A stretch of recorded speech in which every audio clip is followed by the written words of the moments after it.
మా నాన్నగారు అంటే అందరికీ భయమే. ఇంట్లో ఉన్న వాళ్ళందరికీ, చిన్నలే కాదు పెద్దలే కాదు, అందరూ భయపడిపోయారు. మమ్మల్ని లేకుండా చేద్దామని సాతానుడు చాలా సార్లు ప్రయోగం చేశాడు. మా ఇంటికి ఒక పూజారి ఉండేవాడు, మా ఇల్లు అంతటికీ కలిపి బోళ్ళ మంది ఉండేవారు. 2 బైబిల్ చింపేశారు, ఒక బైబిల్ కాల్చేశారు మాట అండి. అంటే భర్త పరిస్థితి ఇది అని తెలిసి కూడా వివాహానికి ఎలా ఒప్పుకున్నారమ్మా? మాటలు రావు. ఇంకా చెప్పాలంటే కనుక మానసికంగా సరిగా నడవలేరు. చెప్పాలంటే కనుక అందరిలా నడవలేరు, అందరిలా ఉండలేరు. చెప్పాలి, మీరు చూస్తే ఆశ్చర్యపోతారు చెప్పాలంటే కనుక.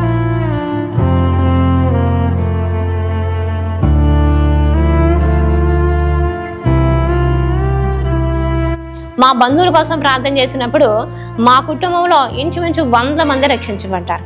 Praise the lord. దేవుని నామానికి మహిమ కలుగును గాక. ఇప్పుడు మన మధ్య మనమ్మ గారు ఉన్నారు. మనమ్మ గారి సాక్ష్యం అనేక మందికి ఆదర్శం.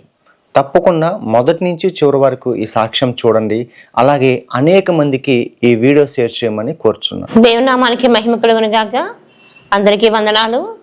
ఈ సమయం ఇచ్చినటువంటి దేవాతి దేవునికి వందనాలు. అలాగే నాకు ఇటు అవకాశాన్ని కల్పించినటువంటి జోషి తమ్ముడికి, బ్రదర్ జోషి తమ్ముడికి కూడా ప్రభుపేట వందనాలు. మరి ప్రయాసపడి మరి ఎంత దూరం వచ్చి మరి సాక్ష్యాన్ని సేకరించడానికి కానీ, మరి ఒక దేవుని యొక్క సాక్ష్యాన్ని అనేక మందికి వినిపించాలనే ఆశతో ఎంతోమంది అక్కడే ఉండిపోతారు. కానీ బ్రదర్ వలన అనేక మంది బయటకు వచ్చి సాక్ష్యం చెప్పడానికి దేవుడు కృప అనుగ్రహించారంటే నిజంగా దేవాది దేవునికి మహిమ. మరొకసారి నేను వందనాలను చెల్లిస్తున్నాను. ప్రైజ్ లార్డ్ అమ్మా. Praise lord. నా పేరు కేదార్ శెట్టి మడికుమారి. మా ఊరు వచ్చేసరికి కాకినాడ జిల్లా పిఠాపురం మండలం చిత్రాడ. నా బాల్య దశ కంటే ముందుగా మా అమ్మమ్మ గారు 60 సంవత్సరాల క్రితమే ఈ చిత్రాడ ప్రాంతంలో అమ్మమ్మ గారు, తాతయ్య గారు ఉండేవారు. మరైతే చాలా ఆస్తిమంతులు, చాలా కోట్లాది రూపాయలకు ఆస్తి కర్తలే వాళ్ళు. కానీ మంచి విగ్రహారాధికులు. మాది వచ్చేసి వైశ్య కుటుంబం. మా ఇంట్లో పూజలు, వ్రతాలు, నోములు అవన్నీ జరిగించేవారు మాట అండి. ఎందుకంటే తడి, మడి, ఆచారం ఇవన్నీ మాట. బయట వాళ్ళు ఎవరైనా వచ్చినప్పుడు మేము భోజనం చేస్తుంటే ఎవరో చూడకూడదు. అయితే మడి పాడైపోతుంది మాట అండి. మరలా ఆ బట్ట విప్పేసి మరలా వంట చేసుకుని, లేకపోతే ఇంకా ఆ రోజు ఇంకా భోజనం అనేది ఉండదు మాట అండి. అలాంటి తడి మడి ఆచారాలతో ఉండేటటువంటి కుటుంబమే మా కుటుంబం. ఇలా విగ్రహారాధన చేస్తున్నటువంటి పరిస్థితుల్లో అమ్మమ్మ గారు అసలు మాకు ఆస్తి విషయంలో కానీ, లేకపోతే ఐశ్వర్య విషయంలో కానీ, ధనం విషయంలో కానీ, మర్యాద విషయంలో కానీ అన్నీ మాకేం కుదరలేదు. దేవుని నమ్ముకోవాలంటే కనుక మాకు అసలు ఆస్కారమే లేదు. దేవుడు అంటే తెలియదు, యేసుక్రీస్తు వారు అంటే ఎవరో తెలియదు. మా అమ్మమ్మ గారికి 8 సంతానం. అందులో 5 అమ్మాయిలు, 3 అబ్బాయిలు. అయితే లాస్ట్ అబ్బాయి పుట్టేసరికి తనకి మాటలు రావన్నమాట అండి. మాటలు రాకపోతే అస్సలు వయసు ఎదుగుతున్న కొద్దీ 7 సంవత్సరాలు అలా వస్తున్నాయి కానీ మాటలు రావట్లేదు. అయితే వాళ్ళ అక్కయ్య గారు అంతకంటే ముందుగా దేవుని తెలుసుకున్నారు. వీరవరం అనే గ్రామం మాకు దగ్గరలోనే ఉంటుంది అది. అక్కడికి వెళ్ళినప్పుడు కొన్ని పరిస్థితులు మాట్లాడుకున్నప్పుడు అన్నారట, దేవుని ప్రార్థన చేసుకో అమ్మా చెల్లి అని చెప్పేసి. అంటే నాకు ప్రార్థన రాదు అంటే, ఏసయ్యే ఉన్నావు, నువ్వే ఉన్నావు అనుకో అని చెప్పేసి అన్నారంటండి. ఆ తర్వాత అమ్మమ్మ గారు చిత్రాడ వచ్చేసారు. అక్కడి నుంచి ప్రభా నువ్వే ఉన్నావయ్యా, నా బిడ్డకి మాటలు ప్రభా అనేసి ప్రార్థన చేసుకున్నారంటండి. ప్రార్థన అంటే చేసుకున్నారు కానీ ఒక పక్క చూస్తే విగ్రహారం చేస్తూనే ఉన్నారు. ఒక మరుదులు, ఆడపడుచులు, అత్తగారు, మామగారు ఈ మళ్ళు తళ్ళు ఆచారంలోనే సాగిపోతుంది. అలాంటి పరిస్థితుల్లో ఎలా అసలు దేవుణ్ణి అంగీకరించడం, అప్పుడు సపోర్ట్ లేదు, ఏమీ లేదు. అలాంటి పరిస్థితుల్లో చర్చికి వెళ్ళేవారంట. కానీ చర్చికి అని చెప్తే ఏమన్నా అనుకుంటారేమో అంటే ఒకసారి మొత్తానికి ఎలా అయితే తెలిసిపోయిందంటండి. చర్చికి వెళ్తూ ఉంటుంటే ఏంటి ఇటు పక్క గుళ్ళు ఏం లేవు కదా అని అడిగితే నేను చర్చికి వెళ్తున్నానని చెప్పారంటండి. ఎప్పుడైతే బయటికి చెప్పడం ప్రారంభించారో అప్పుడు మావయ్య గారికి కొంచెం అక్క అని పిలిచినట్టుగాను, అమ్మ అని పిలిచినట్టుగాను దర్శనం చేసి చూపించి మాటలు ఇచ్చారన్నమాట. అప్పటి నుంచి కొంచెం మాట్లాడడం ప్రారంభించారు. ఆ తర్వాత నేను చాలా మా అమ్మమ్మ గారి భక్తి జీవితం అనేది కొంచెం కొనసాగుతుంది. అమ్మమ్మ గారికి 5 సంతానం ఆడపిల్లలు, 3 మగపిల్లలు సంతానం. వారందరూ ఏదో ప్రార్థన చేసుకుంటారు తప్ప కానీ, ఏదో అమ్మతో పాటు చేసుకుంటారు తప్ప కానీ అంతకంటే ఏం కాదు. చివరికి వచ్చేసి మా అమ్మగారు 2వ సంతానం అయినటువంటి 2వ కుమార్తె మా అమ్మగారు ఆ తమ్ముడికి వివాహం చేశారు అన్నమాట. తను పిఠాపురం అంటే ఇక్కడ ఒక 3 కిలోమీటర్ల దూరం, చిత్రాడకి 3 కిలోమీటర్ల దూరం పిఠాపురం అంటండి. ఆ గ్రామంలో నివసించేవారు, ఆ పట్టణంలో నివసించేవారు మా అమ్మగారు నాన్నగారు. అప్పటికి నాకు 5వ సంవత్సరం వయసు. మా అమ్మగారు దేవుని తెలుసుకునేసరికి 5వ సంవత్సరం వయసు నాకు. అయితే మా అమ్మగారు ఎందుకు దేవుని తెలుసుకున్నారు అంటే కనుక ఈ మోకాళ్ళు 2 కాళ్ళు నొప్పులు మాట అండి. ఎప్పుడైతే ఒక చిన్న మెట్టు ఎక్కాలన్నా కాళ్ళు విరిగిపోద్దామంత భయం, అంత బాధపడిపోయారు మాట అండి. ఇదివరకైతే బఫే భోజనం ఏం లేవు, బఫే మీల్స్ ఏమి ఉండవు, ఓన్లీ కింద కూర్చొని తింటారు అంతే. కానీ ఫంక్షన్స్ కూడా వెళ్ళమనేసరికి కింద బాగా చోటు వేసుకొని కూర్చుని తినే పరిస్థితి లేక 4 సంవత్సరాలు చాలా బాధపడ్డారు. ఇప్పుడైనా మోకాళ్ళ నొప్పులు అందరికీ సహజం, కానీ అప్పటి పరిస్థితుల్లో ఎవరికి ఉండే కాదు. ఇంచుమించు 40 years బ్యాక్ మటండి. అయితే అప్పుడు ఒకసారి మా అమ్మగారు ఇలా చిత్రాడు వచ్చారంట, అమ్మగారు ఇంటికి వచ్చారంట. అయితే ఇలా చెప్పి బాధపడ్డారంటండి. నా అమ్మ నాకు ఇలా మోకాళ్ళు చాలా ఎక్కువగా ఉన్నాయి, ఇందులో నీరు పెట్టినారు అన్నారు. నీరు తీసేస్తే కనుక మరలే పడుతుంది, ఇది మామూలే అన్నారంటే. అమ్మ ఒక్కసారి యేసయ్యని ప్రార్థన చేసి చూడొచ్చు కదా ప్రభువా, నువ్వు స్వస్థపరిచే దేవుడు కదా, మరి నువ్వు ఒకసారి అని ప్రార్థన చేసి చూడు, నువ్వు కానీ బాగు చేస్తే కనుక నిన్నే నమ్ముకుంటాను నేను అని అనుకో అని చెప్పేసి అన్నారంట. అంటే అప్పుడు మా అమ్మగారు ఏం చేశారంట, ఇంక ఇక్కడి నుంచి చిత్రా నుంచి పిఠాపురం వెళ్ళిపోయి 2 తలుపులు వేసేసుకుని ప్రార్థన చేసుకున్నారంట. ప్రభువా మరి నువ్వు స్వస్థపరిచే దేవుడు అంట కదా, మరి నా మోకాళ్ళు ఎప్పుడు స్వస్థపరిచే ప్రభువా అని ప్రార్థన చేసుకున్నారంట. ప్రార్థన చేసుకున్న తర్వాత ఆ 4 సంవత్సరాల నుంచి పడ్డ బాధ ఒక్క రాత్రిలో దేవుడు తీసారంటండి. హల్లెలూయా. ఆ ఒక్క రాత్రి తీసేస్తే పొద్దున్నేసరికి మోకాళ్ళ నొప్పులు లేవు. దేవుడు ఇంత గొప్పవాడా, ఎన్నాళ్ళు బట్టి నేను దేవుడు అనుకున్నాను తప్ప కానీ నన్ను స్వస్థపరిచే దేవుడు ఇంత గొప్ప దేవుడని నేను తెలుసుకోలేకపోయానే అని బాధపడ్డారంటండి. అప్పటి నుంచి ఇంకా ఎప్పుడైతే నేను ఇలాంటి మోకాళ్ళ నొప్పులు తగ్గితే నేను నిన్నే నమ్ముకుంటాను ప్రభువా, ఈ పూజలు చేయను అని ఎప్పుడైతే అనుకున్నారో ఇంకా అక్కడి నుంచి పూజలు చేయడం మానేశారన్నమాట. ఇంకా అంతే. అదే ధైర్యము మరి మా అమ్మగారు 2018లో 17వ సంవత్సరం మరణించారు. అప్పటి వరకు దేవుడు ఆ ధైర్యాన్ని ఇచ్చాడు. అనేక వేల మందికి సువార్తను పంచగలిగే, అనేక వందలాది మంది రక్షించగలిగే కృప దేవుడు దయచేశాడు. దేవుని నామానికి మహిమ కలుగును గాక. అప్పటితో ప్రారంభమైంది మా అమ్మగారి కష్టాలు. ఆ రోజు నుంచి ఎప్పుడైతే విగ్రహారాధన మానేశారో, పూజలు చేయడం మానేశారు. ఇక మా నాన్నగారు మహా కోపిష్టమాట అండి, చాలా భయంకరమైనటువంటి కోపం. వ్యసనాలు అయితే ఏమీ లేవు, కానీ ఒక్క సిగరెట్ కాల్చేవారు తప్ప కానీ మహా కోపం. మా నాన్నగారు అంటే అందరికీ భయమే, ఇంట్లో అన్న వాళ్ళందరికీ, చిన్నలే కాదు పెద్దలే కాదు, అందరూ భయపడిపోయారు మాట అండి. లేనిపోని మతాన్ని తీసుకొచ్చి మా ఇంట్లో పెట్టావు నువ్వు అనేసి అక్కడి నుంచి కొట్టడం ప్రారంభించారు. చర్చికి వెళ్ళొద్దు, ఇంటికి పాస్టర్లు ఎవరో రావద్దు, ఇంట్లో బైబిల్ ఉండడానికి వీల్లేదు, ఇంట్లో వాక్యం వినపడానికి వీల్లేదు అనేవారు మాట అండి. అప్పుడు ఆర్ఆర్కే మూర్తి గారు ప్రేమదారి అనేటువంటి వాక్యాన్ని చెప్పేవారు మాట అండి. 7 గంటల ప్రతిరోజు నైట్ వచ్చేది అది. అయితే వాక్యం చెప్తున్నప్పుడు ఆ రేడియో వాక్యం వింటున్నారని రేడియో అమ్మేశారన్నమాట అండి. 2 బైబిల్ చింపేశారు, ఒక బైబిల్ కాల్చేశారన్నమాట అండి. పెట్టగొడమే పెట్టి బరాబరా ఈడుస్తుంటుంటే నేను చాలా చిన్నదాన్నమాట అండి. చాలా నేను చూస్తే ఆశ్చర్యపోయేదాన్ని. రోజు గొడవలే మా ఇంట్లోని. మా అమ్మగారికి మా నాన్నగారికి ఏ రోజు పడేది కాదు, సమాధానం ఉండేది కాదు. మేము చిన్నపిల్లలం, అక్క, నేను, అన్నయ్య, అక్క మాట అండి. అక్క అయితే కొంచెం నాకంటే 5 years పెద్దది, అన్నయ్య అయితే 1.5 year పెద్దోడు మా అన్నయ్య నాకంటే. నేను చిన్నదాన్ని, లాస్ట్ దాన్ని కాబట్టి. ఒకసారి అయితే ఓపెన్ థియేటర్లో ఆర్ఆర్కే మూర్తి గారు వచ్చారని చెప్పేసి మేము మీటింగ్కి వెళ్ళామట అండి. రాత్రి వచ్చేసరికి 10-10:30 అయిపోయింది. తలుపు తీశారు మా నాన్నగారు. తీసిన తర్వాత ఆ తలుపు తీయడంతో జుట్టు పట్టుకుని ఆ డ్రైనేజీకి విసిరేశారన్నమాట మా అమ్మగారిని. విసిరేశారు. నేనైతే ఇంకా నేను పారిపోయి నేను లోపలికి వెళ్ళిపోయాను అన్నమాట. నేను ఎందుకంటే మా నాన్నగారిని ఎదుర్కొనేంత ధైర్యం నాకు లేదు, ఏంటని అడిగిన ధైర్యం నాకు లేదు కాబట్టి ఊరుకున్నాను అనమాట అండి. తర్వాత ఇంకొకసారి అలాగే కింద పడేసి గుండెల మీద కాలు పెట్టారు, రాకులు పైకి ఎత్తారన్నమాట అండి. ఎత్తితే ఇంకెంత సమయం చెప్పండి అసలు. అది పడేయడం, అది మొక్క మీద కానీ కొడతారండి, ఏమైపోతారు మనిషి అసలు. కానీ అప్పుడు నేను చిన్నదాన్ని, అన్నయ్య అక్క వెళ్ళి గట్టిగా ఏడ్ చేసేసి ఇద్దరిని అడ్డేసుకున్నారు అనమాట అండి. మా నాన్నగారు అడ్డుకున్నారు కదా, వాళ్ళ మా అమ్మగారు తన చేతిలో చనిపోయేవారేమో. ఇలా 1 కాదు 2 కాదు ఎన్నో సందర్భాలు అనమాట అండి. రోజు మా ఇంట్లో గొడవే. చర్చికి వెళ్ళారంటే ఇంటికి వచ్చేసరికి ఆ వేళ దెబ్బలు తెరవాల్సింది అనమాట అండి. నా దేవుడి కంటే గొప్ప ఎవరు కాదు, నా దేవుడే నాకు ముఖ్యం అని చెప్పేసి మా అమ్మగారు అయితే మాత్రం దేవుడు అసలు విడిచిపెట్టలేదు. ఈ రోజుల్లో అయితే చిన్న మాట పడలేరండి. మా అమ్మగారు అన్ని దెబ్బలు తిన్నారు కాబట్టి, అన్ని దెబ్బలు కొట్టినప్పటికీ సహించుకున్నారు కాబట్టి ఈరోజు మమ్మల్ని అందరినీ దేవుడు నడిపించడమే కాదు, మమ్మల్ని ఒక సేవకులుగా తయారు చేయడమే కాదు, అనేక మందికి రక్షణ భాగ్యాన్ని కల్పించడమే కాదు, అమ్మగారి ద్వారా తాగుబోతులు మారారు, ఎయిడ్స్ వ్యాధిగ్రస్తులు మారారు, ఎంతోమంది వ్యాధులు స్వస్థత పొంది అనేక మంది మెంటల్గా అపోజిట్ అయిపోయిన వారు, మెంటల్ వచ్చేసిన వాళ్ళు కూడా దేవుని తెలుసుకున్నారు. వాళ్ళు సువార్థికులుగా మార్చబడ్డారు. మా అమ్మగారు రక్షించిన వాళ్ళే సేవకులు అయ్యారు. తర్వాత సువార్త ప్రకటించేవారుగా దేవుడు మార్చాడనమాట అండి. మా అమ్మగారు మంచి స్వస్థత వరం కలిగిన వారు అనమాట అండి. మా నాన్నగారు కొట్టడం మానలేదు, మా అమ్మగారు సువార్త చేయడం మానలేదు.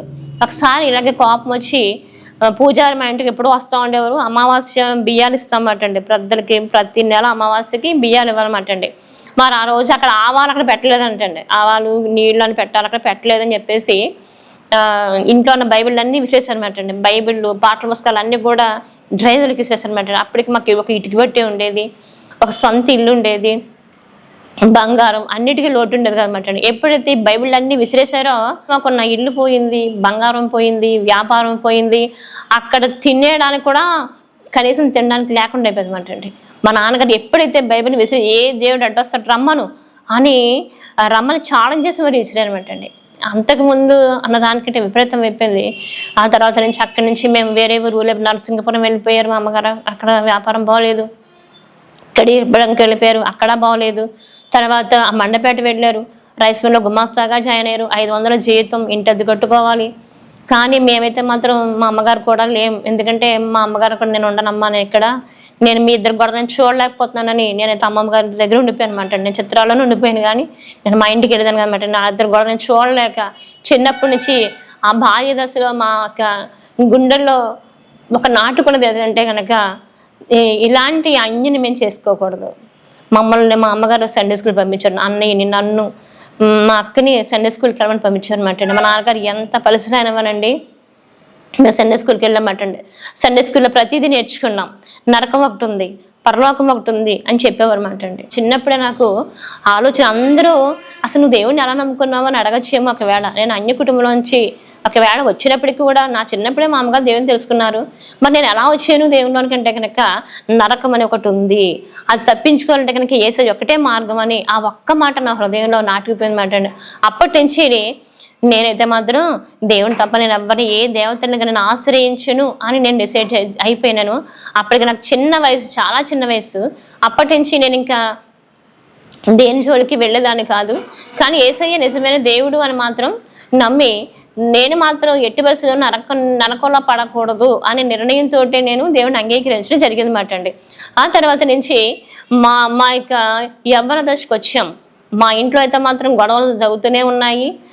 తర్వాత నుంచి మా నాన్నగారు అయితే కొంచెం మారి ఏం చేశారంటే కనుక కొంచెం ఒప్పుకున్నారు. బయటికి వెళ్ళినా, సువార్తకి వెళ్ళినా కానీ ఏం అనేవారు కాదు, కానీ ఒప్పుకునేవారు. అప్పటి నుంచి మా ఇంట్లోనే మా అమ్మగారు సేవ ప్రారంభించారు. తర్వాత సేవా జీవితం అనేది కొనసాగుతుంది అన్నమాట అండి. ఇటు నేను మా అక్క యవ్వనస్తురాలైంది, మ్యారేజ్ చేయాలి. ఇప్పుడు అప్పట్లో ఎవరు దేవుని నమ్ముకున్న వారు లేరు కాబట్టి అక్కకి ఏమైందంటే కనుక హిందూ మ్యారేజ్ చేయవలసి వచ్చింది.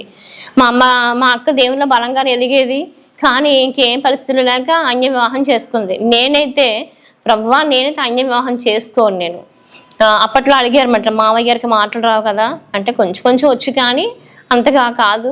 మావయ్య గారు రక్షణ పొందుకున్నారు. ఏ మాటలు రాని మావయ్య గారి ద్వారా మా అమ్మగారు దేవుని తెలుసుకున్నారో అదే మావయ్య గారిని చేసుకుంటావా అని అడిగారు అక్కని. అడిగితే అక్కనదా నేను చేసుకోను, నేను చేసుకుంటే కనుక ఇలాంటి పిల్లలే పుడతారు, మేనమామ చేసుకుంటే కనుక కొన్ని కాంప్లికేషన్ వస్తాయి కాబట్టి నేను చేసుకోలేను అని చెప్పేసి అన్నమాట అండి.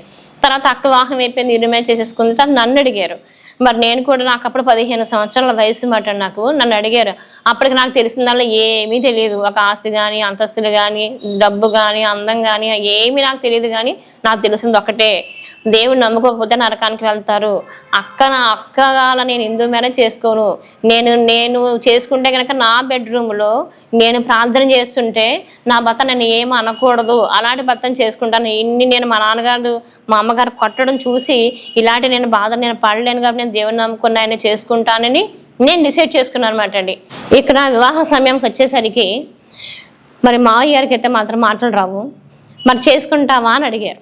అంటే మావయ్య గారికి మాటలు రావు, ఇంకా చెప్పాలంటే కనుక మానసికంగా సరిగా నడవలేరు, చెప్పాలంటే కనుక అందరిలా నడవలేరు, అందరిలా ఉండలేరు. చెప్పాలి మీరు చూస్తే ఆశ్చర్యపోతారు చెప్పాలంటే కనుక, ఒక మాటలు చెప్పాలంటే కనుక. మరి అలాంటి చేసుకోవడానికి ఎవరు ఇష్టపడతారు చెప్పండి. అసలు ఇప్పుడు పరిస్థితుల్లో కానీ వివాహం చేసుకోమంటే అందం చూస్తారు, ఆస్తిని చూస్తారు, చదువు చూస్తారు, ఉద్యోగం చూస్తారు, లేకపోతే టౌన్లో ఉన్నారా లేదా అని చూస్తారు. అనేకమైన చూస్తారు. కానీ మరి ఒక ఆడపిల్లగా వివాహ వయసుకు వచ్చేసరికి అందరికీ ఉంటాయి, ఆశలు ఉంటాయి, కోరికలు ఉంటాయి, అన్నీ ఉంటాయి. కానీ నేను ఎందుకు చేసుకుంటాను, మాటలు రాకపోయినా, ఫిజికల్గా బాగోకపోయినా ఎందుకు చేసుకుంటాను అన్నానంటే కనుక మరి దేవుని నామ మహిమార్థమే. ఆయన దేవుని నమ్ముకున్నారు కాబట్టి అప్పటికే రక్షణ పొందుకున్నారు, బాప్తీసం తీసుకున్నారు. ఇప్పుడు నేను చేసుకుంటాను కానీ నాకు తెలిసి తెలియని వయసే, కానీ నరకం ఒకటి ఉందని తెలుసు. తర్వాత మా నాన్నగారు మా అమ్మగారు పెట్టి హింసల కోసం నాకు తెలుసు. ఎంత భయంకరంగా కొట్టేవారో, హింసించేవారో, టార్చర్ పెట్టేవారో తెలుసు. నాకు ఆ పరిస్థితి ఉండకూడదు ప్రభువా, నేనంత బాధపడలేను ప్రభువా అని అనుకుని నేను అన్యుని చేసుకోను. నేను అందులో లేకపోయినా, ఆస్తి లేకపోయినా, ఏమి లేకపోయినా రక్షణ ఒకటి ఉంది, నేను దాన్ని బట్టి చేసుకున్నాను. మరి మావయ్య గారిని అయితే హాస్పిటల్ తీసుకువెళ్ళారు. మరి పిల్లలు పుడతారా లేదంటే కనుక వివాహం చెయ్యొచ్చా అని అడిగారన్నమాట అండి. అంటే తనకున్నటువంటి పరిస్థితిని బట్టి మరి వివాహం చేయొచ్చు అని డాక్టర్ దగ్గర తీసుకెళ్లారన్నమాట అండి. డాక్టర్ గారు చెప్పింది ఏంటంటే కనుక చెయ్యొచ్చమ్మా, కానీ ఇలాంటి వాళ్ళే పుడతారు, ఇలాంటి బిడ్డలే పుడతారు అని చెప్పారు. కానీ దేవుడు నాకు ఆడిముత్యాల లాంటి మంచి బిడ్డను దేవుడు అనుగ్రహించారు అన్నమాట అండి. హల్లెలూయా. ఆయన నమ్ముకున్న వాడు దేవుడు విడిచిపెట్టేవాడు కానే కాదు. అప్పటి వరకు ఆస్తి ఉండేది, మొత్తం పోయిందన్నమాట అండి. ఇప్పుడు నేను జాబ్ చేయవలసిన స్థితికి వచ్చేసాను. నేనైతే మాత్రం చదువు లేదు, మళ్ళా చదువుకున్న 10th కట్టాను నేను, తర్వాత డిగ్రీ చేశాను నేను, తర్వాత జాబ్ చేయడానికి అంగన్వాడీ జాబ్లో జాయిన్ అయ్యాను, టీచర్ కింద జాయిన్ అయ్యాను. నేను ఆఫీస్కి వెళ్ళాను. నేను అప్పుడు ఒక ఆమె అక్కడికి వచ్చారన్నమాట అండి. ఆమె భర్తకు మాటలు రావు, తనకి 2 కుమారులు, వాళ్ళిద్దరికీ మాటలు రావు. నేను చూస్తాను, వాళ్ళ దగ్గర చూస్తాను, ఆమె ఒక్కతే మాట్లాడుతుంది. ఆమె చెప్తుంది అలాగని, నా భర్తకి మాటలు రావయ్యా, నా 2 కుమారులు కూడా మాట్లాడలేరని చెప్పేసరికి నేను అదే పరిస్థితిలో ఉన్నానేమో, నాకు అది ఆశ్చర్యం అనిపించింది మాట అండి. దేవుని స్తుతించడం ప్రారంభించాను. నువ్వు ఎంత గొప్ప దేవుడివయ్యా, నాకు మంచి బిడ్డలు ఇచ్చావయ్యా, నా 2 మాట్లాడతారు, జ్ఞానవంతులు, తెలివి కలిగిన వారు, దేవుడు నాకు అనుగ్రహించాడు అని నేను దేవుని స్తుతించడం ప్రారంభించాను అనమాట అండి. అందుకనే దేవుడు అంటే నాకు చాలా ఇష్టం. దేవునికి అతి సమీపముగా ఉండడానికి కానీ, దేవుని ఎక్కువ ఆరాధించడానికి కానీ, అనేక మందికి దేవుని కోసం చెప్పడానికి కానీ ఇది ఒక మంచి సాక్ష్యం అన్నమాట అండి. అప్పుడు నా పరిస్థితి ఏంటి ప్రభా, నా భర్తకి మాటలు రావు, నేను అందులో మేనమామం చేస్తున్నాను, మా అమ్మగారు మేనరకం, మళ్ళీ నాకు మేనరకం చేసుకుని ఎలా పిల్లలే పుడతారు. కానీ నువ్వు ఎంత గొప్ప దేవుడు అయ్యా, నాకు ఎంతకంటే మీరు ఇంకేం కావాలి ప్రభా. ఆణిముత్యాలంటే 2 బిడ్డలు ఇచ్చాడు దేవుడు. మా పిల్లల కంటే జ్ఞానవంతులు ఎవరు లేరన్నమాట అండి. మా చిన్న అబ్బాయి, మా పెద్ద అబ్బాయికి నెట్ సెంటర్ చేస్తాడు. చిన్న అబ్బాయికి ఇప్పుడు సాఫ్ట్వేర్ ఇంజనీర్ అనమాట అండి. ఆంధ్రాలో కానీ తెలంగాణలో కానీ ఇది కోడింగ్ అని ఒకటి ఉంటుందన్నమాట అండి. ఆ కోడింగ్ని చేయగలిగే శక్తి ఎవరికి ఉంటుందంటే కనుక చాలా రేర్ అనమాట అండి. దాన్ని మంచి జాబ్ ఇచ్చాడు అనమాట అండి. మంచి జాబ్ ఇచ్చాడు దేవుడు, మంచి జ్ఞానం ఇచ్చాడు దేవుడు, తెలివిని ఇచ్చాడు. నేను నిజంగా దేవుని ఎంతో స్తుతిస్తాను అనమాట అండి. ఎందుకంటే నేను దేవునికి అతి సమీపంగా ఎందుకు చేరగలిగానంటే కనుక నాకు దేవుడు చేసినటువంటి మేలు అనమాట అంటే. నేను అక్కడితో అయిపోలేదు, కానీ ఇప్పుడు నేను సేవా జీవితం ఎలా వచ్చాను నేను అసలు సేవ ఎలా చేయాలి అంటే మా అమ్మగారు అనేవారు. మా అమ్మగారికి చాలా దేవుడు అంటే అమ్మకం బాగా ఇష్టం. అయితే మా మామయ్య ఉన్నారు కదా, మాటలు కదా, మా అబ్బాయికి పూర్తిగా మాటలు వస్తే కనుక నేను దేవుని సేవకి ఇచ్చేస్తాను అనేవారు. అప్పుడు నేను చాలా భయస్తున్నా అనమాట అండి. ఏమి ఇచ్చేస్తా సేవకి, ఇప్పుడు పాట పాడాలంటే భయం, ఒక వాక్యం చెప్పాలంటే చదవాలంటే భయం నాకు. నువ్వు సేవకి ఇచ్చేస్తా అంటే నేనే చేయాలి కదండి ఇప్పుడు మరి నేను. కానీ ప్రభా ఇలా అంటున్నారంటే అనుకునేదాన్ని, కానీ అనుకున్నారు నాకు చాలా భయస్తురాల్ని. కానీ దేవుడు నన్నే ముందు సేవకి ఎంచుకున్నాడు. హల్లెలూయా. నేను చాలా భయస్తురాల్ని, కానీ ఇప్పుడు అనేక ముందు మాట్లాడగలిగే శక్తి దేవుడు నాకు దయచేశాడు. అందుని బట్టి దేవుడు నామానికే మహిమ కలుగును గాక. మరి సేవా జీవితానికి వచ్చేసరికి 2009వ సంవత్సరం ఒక దర్శనం వచ్చిందన్నమాట. నేను జాబ్ చేస్తున్నాను, ఒక పక్క ఇంట్లో జాబ్ చేయడం, మీ ఇంట్లో గడవాలి అంటే కనుక ఇంకా ఫుడ్ ఐటమ్స్ తయారు చేయడం, షాపులకి వేయడం, పిల్లలను చదివించుకోవడం చేసేదన్నమాట అండి. మా బంధువులందరూ దూరం అయిపోయారు. ఆస్తున్నప్పుడు అందరూ వచ్చేవారు, మా ఇంట్లో చుట్టాలు ఉండేవారు. డబ్బు దూరం అయిపోయేసరికి అందరూ దూరం అయిపోయారు. మమ్మల్ని ఉన్నామా తిన్నామని పట్టించుకునేవారు లేరు. ఆ తర్వాత నుంచి మేము ఏ రోజు బియ్యం ఆ రోజు కేజీ తెచ్చుకునే రోజులు ఇంచుమించు చాన్నాళ్ళు ఉన్నాయన్నమాట అండి. ఏ రోజు బియ్యం ఆ రోజు తెచ్చుకుని తినేవాళ్ళం. అలాంటి పరిస్థితులు ఎదుర్కొన్నాం. కానీ ఏ రోజు ప్రభు ఏంటి నేను ఎందుకు ఇలా చేసామని ఎప్పుడు నేను ప్రశ్నించలేదు. ఎందుకు ఈ పరిస్థితులు వచ్చాయని నేను అడగలేదు. నా దేవుడు నేను నమ్ముకున్న దేవుడు గొప్పవాడిన సంగతి నాకు తెలుసు.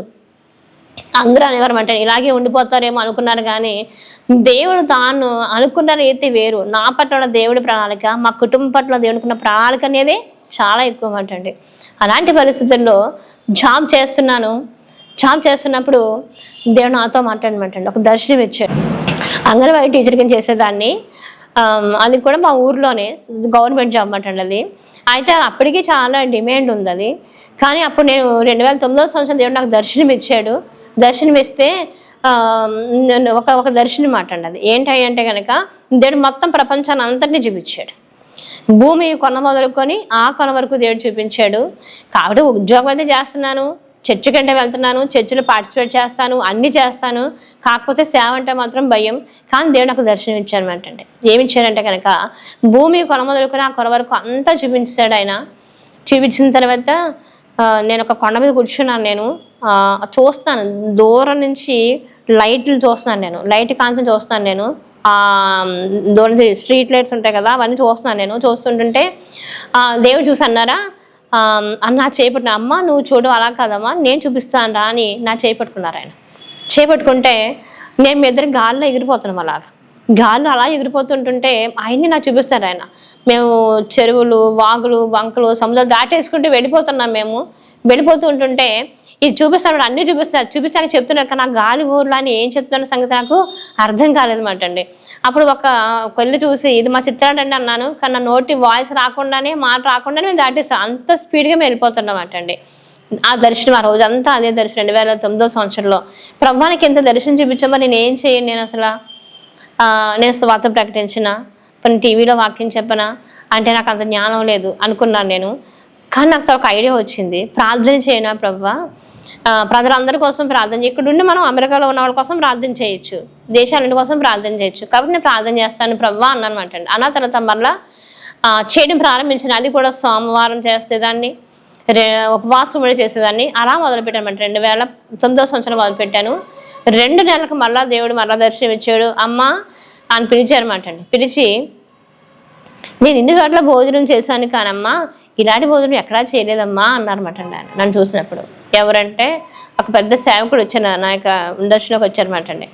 అయితే ఇలాంటి భోజనం ఎక్కడా చేయలేదమ్మా అని అన్నప్పుడు అవునా అండి అన్నమాట. నేను అన్న తర్వాత ఏంటి దర్శనానికి అర్థం ఏంటంటే కనుక నా తండ్రి చిత్తం నెరవేర్చుటయే నాకు ఆహారమును పానమును అంటారనమాట అండి. అంటే నేను చేసే ప్రార్థన ఆయనకి నచ్చింది అని నాకు అర్థమైందన్నమాట అండి. అర్థమైన తర్వాత ప్రార్థన కంటిన్యూ చేస్తున్నాను నేను. ఆ తర్వాత నుంచి దేవుడి యొక్క సేవ పిలుపు అనేది నేను చాలా చూశాను. ఆ తర్వాత ఆ జాబ్ నాకు సూపర్వైజర్ పోస్ట్ రావడానికి టెస్ట్కి వెళ్ళానమాట అండి. నేను ఆ రోజు పోస్ట్ పోన్ అయింది. తర్వాత మాకు వెళ్ళకపోతే ఒప్పుకోలేమాట. ఇప్పుడు నేను జాబ్ రిజైన్ చేసేయడానికి నేను సిద్ధంగా ఉంటే మళ్ళీ నేను ఒక ప్రమోషన్ లిస్ట్లోకి ఎలా వెళ్తాను నేను అనుకున్నాను. అనుకుంటే కానీ నేను ఇంకా జాబ్ రిజైన్ చేయడానికి సిద్ధపడ్డాను నేను. తర్వాత జాబ్ రిజైన్ చేయడం జరిగిందన్నమాట అండి. అందరూ ఇక నన్ను తిట్టడం ప్రారంభించారన్నమాట అండి. ఎందుకు గవర్నమెంట్ వదిలేసుకుంటావా, అందరూ జాబ్స్ కోసం వెతుకుతూ ఉన్నారు, నువ్వు ఇలా చేసేవేంటి అన్నారు. కానీ నా దేవుడి పిలుపు గొప్పది అన్నమాట నేను అంటే. ఇప్పుడు మాకు ఎలా గడుస్తుంది ఇంకా అసలు. అప్పటికి మా పెద్ద అబ్బాయి నెట్ సెంటర్ అప్పుడే స్టార్ట్ చేశాడు. చాలా తక్కువ అమౌంట్ వస్తుంది. చిన్న అబ్బాయి కూడా జాబ్ చేసడానికి సిద్ధపడ్డాడు. కానీ అప్పుడు కూడా తను కొన్ని కాలంలో రిజైన్ చేయడం జరిగింది. చిన్న జాబ్ చేసేవాడు అనమాట తను. ఆ తర్వాత మాకు ఎలా జరుగుద్ది అనుకున్నాం. కానీ దేవుడు అద్భుతంగా అంటండి, అద్భుత రీతిగా మనం పోషించాడు, ఆదరించాడు. ఎన్నో కష్టాలు ఆటుపోట్లు ఉన్నాయి. మా పక్క చూస్తే ఇల్లు పాడైపోతుంది, కట్టుకోవడానికి దారి లేదు, ఇల్లంతా కారిపోతుంది. ప్రభా ఎలా జీవించమయ్యా, ఇంట్లో ఇల్లు కట్టుకోవడం చిన్న విషయం కానే కాదు. కానీ 2004లోనే దేవుడు ఒక మంచి గృహాన్ని దేవుడు అనుగ్రహించాడు. హల్లెలూయా. ఆ తర్వాత సేవ ప్రారంభం జరిగిందన్నమాట అండి. దేవుని సేవ ప్రారంభించిన తర్వాత ఎన్నో అద్భుతమైన కార్యములు, ఎన్నో స్వస్థతలు. మా ఆడపడుచు రక్షించబడ్డారు, మా మామగారు రక్షించబడ్డారు, దుర్మాత్మను వెళ్ళిపోవడం జరిగింది. అనేకమైనటువంటి కార్యాలు, అద్భుతమైన కార్యాలు దేవుడు చేయడం ప్రారంభించారన్నమాట అండి. సేవ విస్తృతమైనమాట అండి. దేవుడు నాకు చూపించిన దర్శనం ఏంటంటే కనుక ప్రజలందరి కోసం ప్రార్థనలను, యాచనను, కృతజ్ఞతాస్తుతులను చెల్లించమంటాడు. తిమోతి రాసిన పత్రిక మొదటి పత్రిక 2వ అధ్యాయం మొట్టమొదటి వచ్చింది మనం చూస్తే కనుక మన సంపూర్ణ భక్తి చేయాలంటే కనుక ఇప్పుడు ప్రజలందరి కోసం ప్రార్థనలను, యాచనలు చేయాలంటాడు. అయితే అదే మాట పట్టుకొని ప్రజలందరి కోసం ప్రార్థన చేయడం ప్రారంభించాను. ఇలా చేయడమేనా అనుకున్నాను. కానీ అనేక మంది ప్రార్థనాపరులు దేవుడు చేయడానికి తయారు చెందిన కృపను గ్రహించున్నాడు. హల్లెలూయా. అనేక మంది ప్రార్థన వాళ్ళ దేవుని తట్టు లోకం తట్టు ఉన్నటువంటి వాళ్ళ యొక్క జీవితాలు దేవుని తట్టు తిప్పే విధంగా, మనుషుల యొక్క ఫోకస్ ఎక్కడ ఉంటుందంటే కనుక లోకం మీద ఉంటుంది, మనుషుల మీద ఉంటుంది, లోకం మీద ఆశీర్వాదాల వైపు ఉంటుంది, దైవ సేవకుల వైపు ఉంటుంది. కానీ ఇలాంటి వాళ్ళందరూ దేవుని వైపు తిప్పగలిగి ఉండాలి. ప్రతి ఒక్కరూ ప్రార్థన చేయాలి, ప్రతి మోకాల నామాన్ని వంగాలి, ప్రతి నాలుకైనా స్తుతించాలి. ఇది నాకు తాత్పర్యం అంటండి. దేవుడు ఇచ్చిన దర్శనం కూడా అదే. కాబట్టి ప్రతి ఒక్కరిని దేవుడు తిప్పడం ప్రారంభించనమాట. అనేక మంది ప్రార్థనా పనులుగా మార్చబడ్డారు. వారు చేసే ప్రార్థన వాళ్ళ కుటుంబాల్లోని శోధనను జయించగలుగుతున్నారు. ఇది ఈసారి అనేక ప్రాంతాల్లో విజ్ఞాపన ప్రార్థన చేయడం జరుగుతుందన్నమాట. అంటే అనేక ప్రాంతాలకు వెళ్ళి మరి ఆదికాండం 18వ అధ్యాయం మనం చూస్తే కనుక సొదొమ గొమొర్రాలను కూర్చుంటే మొర గొప్పది అంటాడు అనమాట. సొదొమ గొమొర్రా అనే పట్టణాలు మొరపెట్టే అంటాడు దేవుడికి. ఇదేంటి, మనుషులు కదా మొరపెట్టాలి, పట్టణాలు మొరపెట్టడం ఏంటి? ఎందుకంటే కనుక సొదొమ గొమొర్రాలు చేసిన పాపం, ఆ ప్రజలు చేసిన పాపాన్ని బట్టి ఆ పట్టణాలు మొరపెట్టే అంటండి.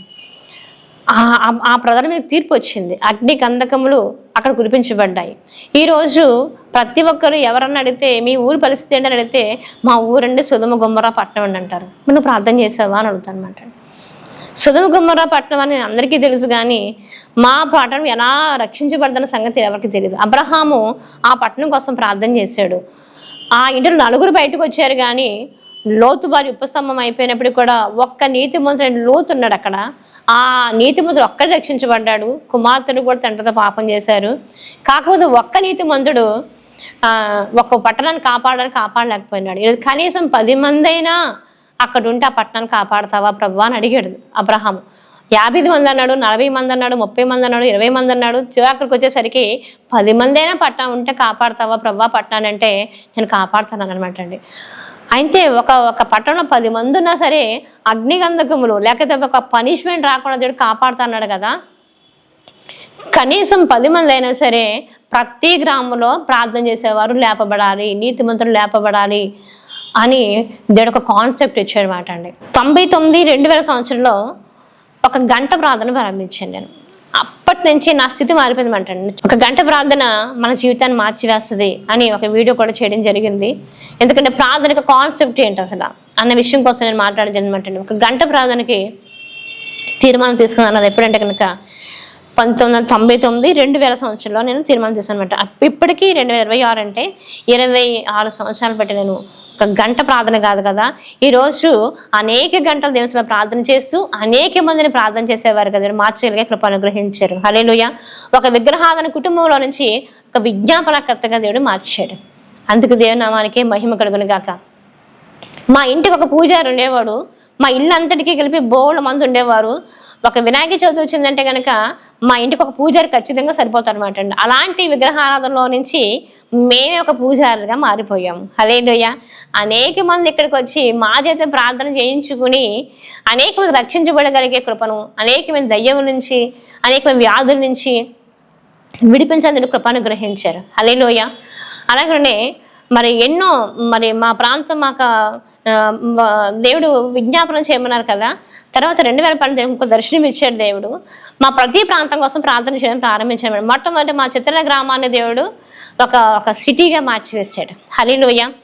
డ్రైనేజీల కోసం ప్రార్థన చేశాను, రోడ్ల కోసం ప్రార్థన చేశాను, ఆ తర్వాత ఆ లైట్ల కోసం ప్రార్థన చేసాము. ఈరోజు ఒక మంచి లైటింగ్ మాట 3 అంతస్తుల భవంతికి సరిపడగల లైట్లు నిజంగా ఆ రోడ్ స్ట్రీట్ లైట్స్ అనేవి ఉన్నాయన్నమాటండి. ఒక డ్రైనేజ్ కనబడడం అంటే కనబడదు. తర్వాత విగ్రహారాధన ఉన్నటువంటి స్థలాలు ఎన్నో ఉన్నాయి. దేవుడు వాటి అన్నిటి తీసివేసి దాని మందిరంగా మార్చివేశాడు. హల్లెలూయా. దానికి అసాధ్యమైంది ఏదీ లేదన్నమాట. బంధువుల కోసం ప్రార్థన చెయ్యాలని నేను చెప్పేదనమాట అండి. ప్రతి శుక్రవారం కూడా బంధువుల కోసం ప్రార్థన చేస్తామంటే వారానికి ఇన్నని మేము కొన్ని తీసుకుంటామట. తీసుకొని దాన్ని బట్టి ప్రార్థన చేయడం ప్రారంభించాం. అన్నీ కవర్ చేయడం, ఒకే రోజు చేయడం అన్నీ. మా బంధువుల కోసం ప్రార్థన చేసినప్పుడు మా కుటుంబంలో ఇంచుమించు 100 మంది రక్షించబడ్డారు. హల్లెలూయా. 100 కుటుంబాలు దేవుడు రక్షణలో తీసుకొచ్చారన్నమాట అండి. అనేకమైన సేవకులుగా మార్చుకున్నాడు దేవుడు. ఎందుకంటే ప్రార్థనకున్నటువంటి ప్రాధాన్యత చాలా ఎక్కువ.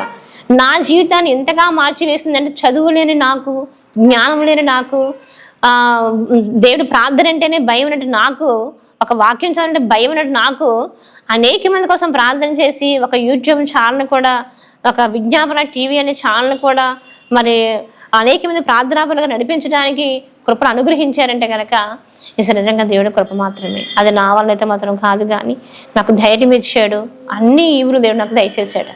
హల్లెలూయా. తర్వాత 24 hours ప్రేయర్స్ చేయడానికి 24/7 మరి 24 hours ప్రేయర్ టీమ్ని స్టార్ట్ చేయడానికి బలిపీఠం అగ్ని నిత్యము, బలిపీఠం మీద నిత్యము అగ్ని మండుచుండవలను, అది ఎప్పుడు కూడా ఆరిపోకూడదు అని లేవీకాండం 12:6 మనం చూస్తామంటండి. అలాగనే ఎప్పుడు కూడా అగ్ని ఆరిపోకూడదు. ఎక్కడి నుంచో ప్రార్థన దుమ్ము అనేది వెళ్ళాలి. ఎన్నో దర్శనాలు ఇచ్చాడు దేవుడు, ఎన్నెన్నో మాట్లాడాడు దేవుడు. తర్వాత అనేక ప్రేయర్ టవర్స్ స్టార్ట్ చేయడం జరిగింది. అనేక చోట్ల ప్రేయర్ వారియర్స్ని తయారు చేయడం జరిగింది. ప్రేయర్ టీమ్స్ తయారు చేయడం జరుగుతుంది. ఎన్నో సాక్ష్యాలు చెప్పగలరు, 1 కాదు 2 కాదు. ప్రార్థన వల్ల అనేకమైన ప్రమాదాలు దేవుడు తప్పించాడు, విడిపించాడు అనమాట అండి. ఇందుని బట్టి దేవునికి ఎన్నో వందనాలు. ఇంకొక విషయం ఏంటంటే, మన కుటుంబానికి దేవుడు ఒక వైద్యుడిగా ఉండడానికి ఇష్టపడతాడు.